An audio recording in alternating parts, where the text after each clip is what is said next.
am Trey, welcome to TrayBakes, where Caribbean desserts are made simple.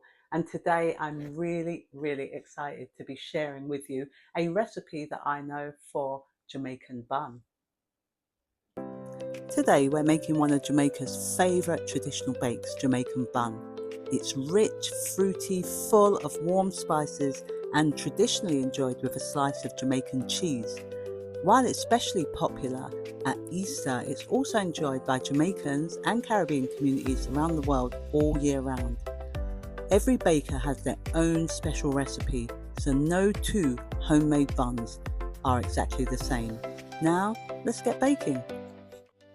You will need 1 pound of plain or all-purpose flour, and to this I've added 1 tablespoon of baking powder and a pinch of salt.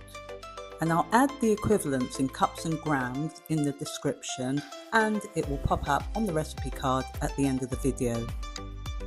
I'm using 4 ounces of brown sugar and 4 ounces of dark brown sugar, so that's 8 ounces in total. And the reason I'm mixing the sugars is because we still want that dark brown molasses type flavour, but we also don't want it to be too heavy and to be too bitter alongside the other ingredients. For the fruit, I'm using 4 ounces of dried mixed fruit and 4 ounces of raisins. I'm also using 12 glacé cherries, which I've chopped up. But generally you can use any fruit that you prefer. You'll also need 1 large egg, lightly beaten, and 3 ounces of butter or baking margarine. For my spices, I'm using 1 teaspoon of cinnamon, 1 teaspoon of mixed spice and 1 teaspoon of grated nutmeg. For my wet ingredients, I'm using a 284ml bottle of Stout, no particular brand, any will do, and you can also use a bottle of Malt, which is alcohol free if you prefer. And I like to add the Stout to the fruit. I find it really softens the fruit, plumps it up a bit, and the flavours really come together nicely in the bun. I'm also going to add half a cup or 4 ounces of cherry wine. You can also use an alcohol-free equivalent if you prefer. And I find adding the wine just makes the consistency of the bun a lot softer. I'm also adding a tablespoon of vanilla essence. You can also use a few drops of extract if you prefer. And I'm using a tablespoon of browning. Browning is effectively gravy browning, and it's often used in Caribbean baking and cooking, and it's going to add a deeper colour to our bun. If you can't get hold of browning, you can use 2 tablespoons of molasses, which is darkened sugar, or you can leave it out altogether. We're using brown sugar, so our bun will still have a lovely colour. Now we've got all our ingredients together, let's begin.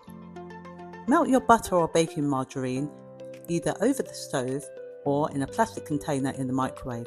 Add the egg and give it a little whisk. Add your vanilla and add your browning and give it a little mix. Add your soaked fruits. You can also soak your fruits in the Stout and wine overnight for extra flavour. Add your sugar and then your spices.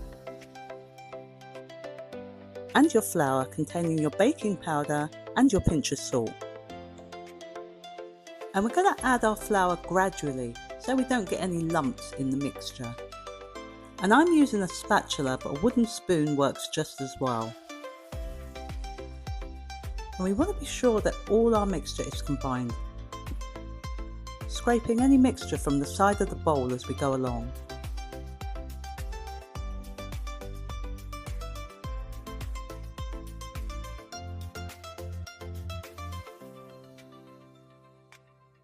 And when it looks like this, we're ready to start spooning out into our pan. And I'm using a loaf pan. I'll leave the measurements in the description. I'm just lining mine with a bit of parchment and a little bit of baking fat to keep it in place. But if your pan is non-stick, then you can leave this part out. And now we can start spooning our mixture into our tin. And I'm baking at gas mark 4 in a fan assisted oven.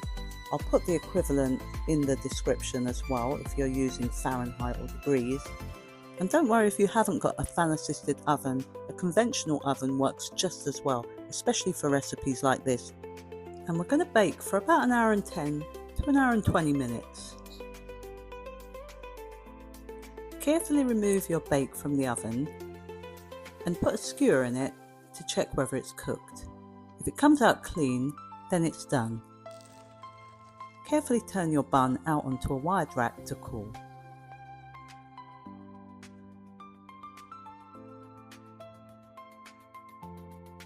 And I'm using 1 tablespoon of sugar and some water just to glaze the top of my bun. And there you have it, so easy to make. I'm just can't wait to tuck in. And of course I'm going to have mine with the traditional Jamaican cheese. Texture is lovely and soft, and you can see the fruit running through it. The smell of spices in this kitchen is amazing. Just look at it, dark, rich and full of fruit. That's exactly how a Jamaican bun should be.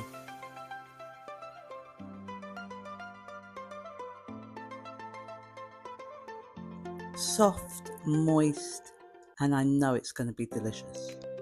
I cannot wait to try it.